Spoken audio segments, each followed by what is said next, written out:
ഞാൻ ഇന്ന് കുറച്ച് മന്തിച്ചോറുണ്ടാക്കിയായിരുന്നേ.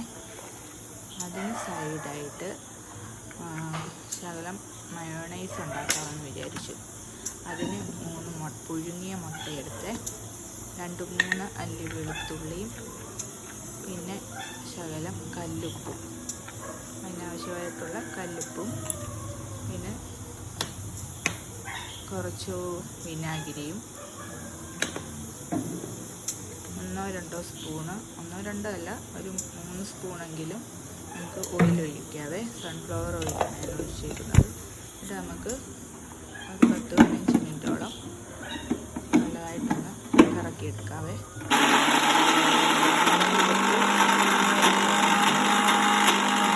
കട്ടിയായിട്ടായിരിക്കും വരുന്നത്. അതിന് ഒന്നെങ്കിൽ ഇച്ചിരിയും എണ്ണയോ അല്ലെങ്കിൽ ശകലം വെള്ളം ഒഴിക്കാം.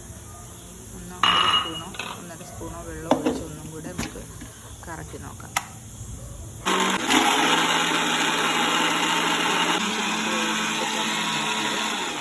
മയോണൈസ് റെഡി ആയിട്ടുണ്ട്. നിങ്ങളൊന്ന് ഉണ്ടാക്കി നോക്കണേ കേട്ടോ. ഇച്ചിരി കൂടെ ലൂസ് വേണമെങ്കിൽ അതിനകത്ത് ശകലം വെള്ളമോ ഒഴിക്കാം.